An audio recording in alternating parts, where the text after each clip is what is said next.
Imagine sitting in a lobby for 2 hours while everyone else gets called in. The second they realize who you are, everything changes. If Nicole Harris had known how this morning would unfold, she might have worn flats instead of heels. The sharp stilettos she chose were better suited for quick meetings and swift exits, not endless waiting. But there she was, standing under the towering glass atrium of Pinnacle Corporate Tower in Charlotte, North Carolina. She clutched a portfolio under her arm, ready for a meeting she thought could change her career.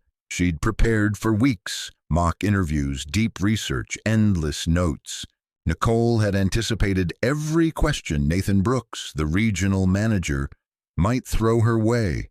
Her nerves weren't calm, but she was focused, razor sharp. She arrived first, 15 minutes early, as she'd always been taught. Early is on time. On time is late. The lobby smelled faintly of citrus polish and expensive cologne. A massive, twisting metal sculpture loomed near the elevators. Nicole approached the reception desk, where a young woman, subtly chewing gum, glanced up. "Hi, I'm Nicole Harris. I have a 10-hour meeting with Nathan Brooks."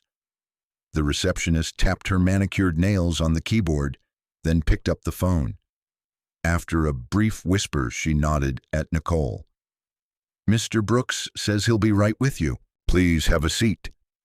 Nicole smiled politely and settled into a chair by the floor-to-ceiling windows. She crossed her legs, smoothed her skirt, and rested her portfolio on her lap. 5 minutes passed. 10, 15. At first, she wasn't worried. Meetings run late. Important people are busy. She scrolled her phone, reviewing her notes. Her stomach fluttered, but she told herself, "Stay calm.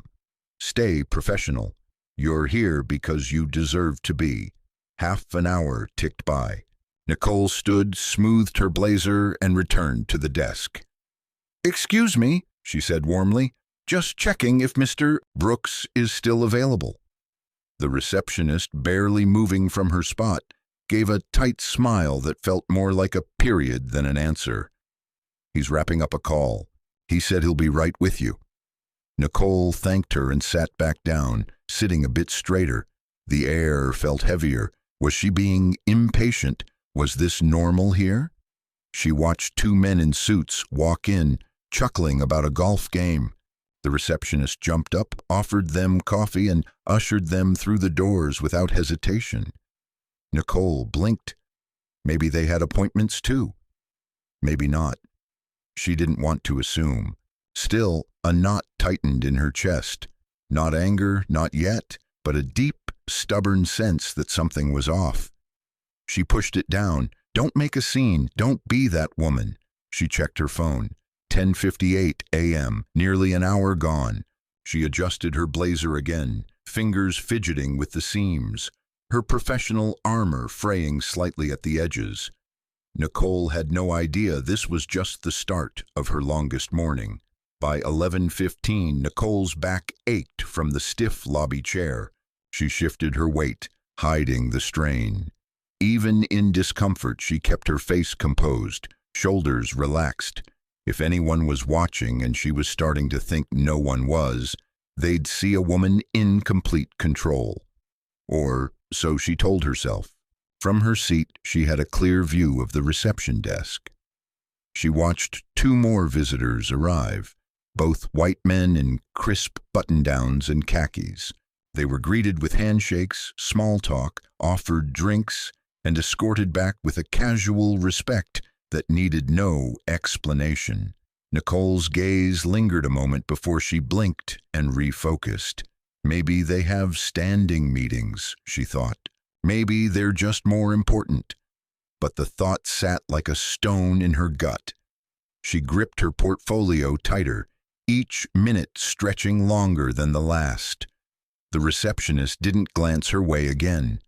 No one did. Nicole might as well have been part of the furniture. She wasn't just ignored, she was erased, as if her presence was an inconvenience, her patient waiting a silent problem. She scanned the room. A janitor pushed a cart of supplies, an older man with gray hair tucked under a faded cap. Their eyes met briefly. His look wasn't dismissive or rushed, just human, a nod of quiet understanding between two people used to waiting for others to notice them. Nicole smiled softly, then looked down. She didn't want anyone thinking she was loitering or distracting. Even now, she calculated every move, every glance, every breath. Minutes later, a tall woman in a sharp navy pantsuit entered. Nicole recognized her instantly. Vanessa Caldwell, Vice President of Operations. She'd seen Vanessa on panels, speaking at leadership summits. The receptionist practically leapt to her feet. "Good morning, Miss Caldwell. Coffee? Water?" Vanessa waved her off politely and glided past, heading for the elevators. Nicole's throat tightened. She sat even straighter, adjusted her blazer, trying to look busy, important, necessary. At 11:30, Nicole stood again and approached the desk cautiously. "Hi," she said, voice even. "Just wondering if I should reschedule. It's been quite a while." The receptionist's eyes widened for half a second, like she'd forgotten Nicole was there.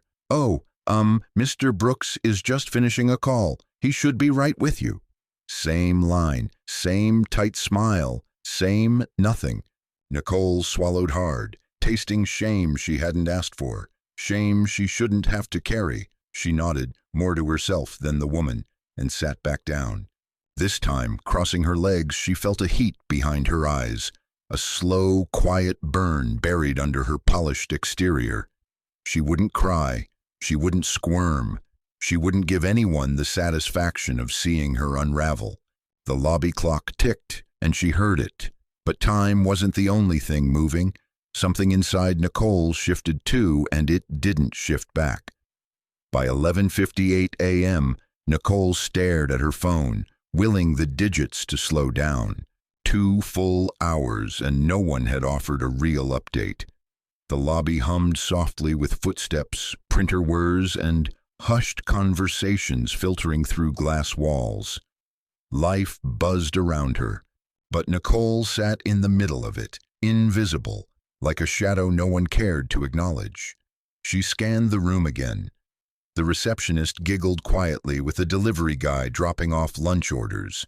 Across the way, 2 men in blazers clinked coffee cups in a silent toast before heading upstairs. Meanwhile, Nicole stayed silent, her thoughts growing louder. Would they let a white man sit here for 2 hours? Would Nathan make someone else wait this long without explanation? Am I paranoid, oversensitive, or am I just invisible? She shifted her legs, extending one slightly to ease the numbness. Her heels scraped softly on the polished marble floor. A few heads turned, quick, darting glances that hit hard. Not friendly, not curious, but annoyed, like she was disrupting something important. Nicole pressed her lips together, her breath catching. She straightened her legs and sat perfectly still. She thought of her mother back in Augusta, Georgia, telling her as a girl, "You gotta be twice as good, baby, just to get half as far."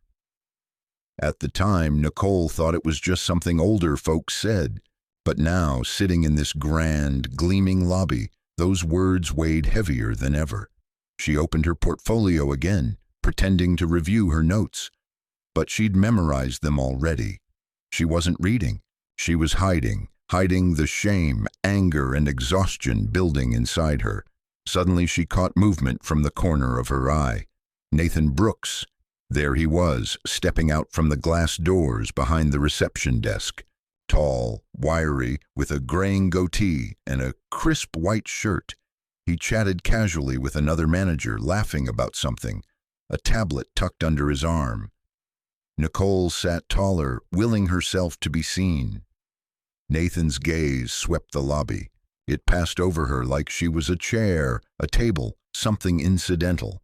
Then he disappeared through another door, conversation unbroken. Nicole leaned back, a hollow ache blooming in her chest. Not anger, not confusion, but something deeper, a bone-deep weariness with no bottom. She considered standing up and leaving, just walking out, preserving the scraps of dignity she felt she had left. But she stayed, because deep down she knew walking away would feel like giving up. And Nicole Harris didn't give up. Not when she knew she deserved better. Not when she'd worked twice as hard to get here. The receptionist flicked her a glance, then quickly returned to her computer screen. Nicole caught it. It wasn't sympathy or concern. It was mild irritation, like Nicole's presence was an inconvenience. Nicole's hands tightened on her lap, knuckles paling against her dark skirt. But just when she thought the day couldn't get worse, the entrance doors swung open, and everything changed in an instant. The sharp click of polished shoes on marble made Nicole look up. Not one pair, but several. The doors parted wide, and a small group of impeccably dressed professionals, 5 in total, strode in with a quiet authority that needed no announcement. You could feel the energy shift. The way the receptionist sat up, smoothing her blouse, the way nearby conversations hushed for a moment. Nicole's heart skipped. She recognized 2 of them immediately. Richard Langley, CEO of the entire company, and Karen Mitchell, Chief Financial Officer. Power players who didn't just make decisions, they shaped futures. Nicole froze, unsure whether to stand. But before she could move, Karen caught her eye and smiled. A real smile, warm and genuine. "Nicole Harris," Karen called, her voice carrying clearly across the lobby. "I didn't know you were coming today." The words bounced off the high ceilings, and suddenly every head in the lobby, including Nathan Brooks's, snapped toward Nicole. For a split second, time stopped. Nicole stood smoothing her skirt one last time, tucking her portfolio under her arm like a shield. She walked forward, heels clicking softly but confidently on the floor. Richard reached her first, extending a hand. "Good to see you again, Nicole," he said warmly. "We were just talking about you last week. Your presentation at the Leadership Summit, outstanding work." Nicole shook his hand firmly, offering a calm, gracious smile. "Thank you, Mr. Langley. It's an honor to see you again." Behind them, Nathan Brooks froze, his mouth parting just enough to look foolish before snapping shut. He hurried forward, his face reddening with every step. Looking smaller now, his easy arrogance gone. "Harris," he blurted, voice too loud, too bright. "I'm so sorry you had to wait. We had a situation, no excuses. My personal apologies." Nicole turned to him, her face a carefully composed mask of polite surprise. "2 hours is quite a situation, Mr. Brooks," she said evenly, loud enough for the group to hear. Nathan's face twitched. Richard raised an eyebrow. Karen crossed her arms loosely, watching with quiet interest. Nathan mumbled something about being swamped, calls, emergencies, but no one was listening. The board members' focus was on Nicole now, on how she stood, calm and collected, every inch the professional she'd always been. Karen touched Nicole's elbow lightly. "If you have time, why don't you join us in the executive conference room? We'd love to pick your brain on a few projects." Nicole smiled graciously. "I'd be delighted." Nathan tried to insert himself again, muttering offers to carry her things, fetch coffee, anything she needed. Nicole just turned slightly, aligning herself with Karen and Richard, leaving Nathan standing awkwardly behind. As they walked to the elevators, Nicole didn't look back, but she felt Nathan's embarrassment burning into her back like the Carolina sun. For the first time that morning, Nicole allowed herself a faint smile. But Nathan had no idea the real consequences of that morning were yet to unfold. In the executive conference room, everything felt different. The air was lighter, the smiles genuine. The conversation flowed easily. Nicole's name was no longer buried on a waiting list. She was at the center of the room. Richard slid a folder across the glossy table toward her. "We're in the early stages of a new leadership initiative," he said. "After seeing your work at the summit, we'd like you to take a key role." Nicole opened the folder carefully. Inside were plans, timelines, even preliminary budget approvals. They weren't just inviting her to a meeting, they were offering her a seat at the table. Karen leaned in, voice low but firm. "We need more people like you, Nicole. People who spot gaps before anyone else does. People who lead without stepping on others to get there." Nicole nodded slowly, absorbing it all. She asked sharp questions, offered incisive suggestions, and noticed how they listened, not out of politeness, but respect.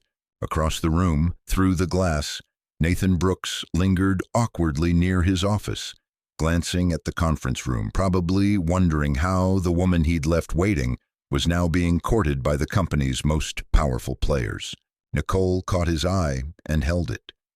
She didn't smile or frown, just looked, calm, steady, unflinching. Then she turned back to the real conversation happening in front of her. An hour later, Richard stood, offering his hand again. "Think it over," he said. "But personally, I'd love to see you in this role." Nicole shook his hand firmly. "I appreciate the opportunity. I'll give it serious thought."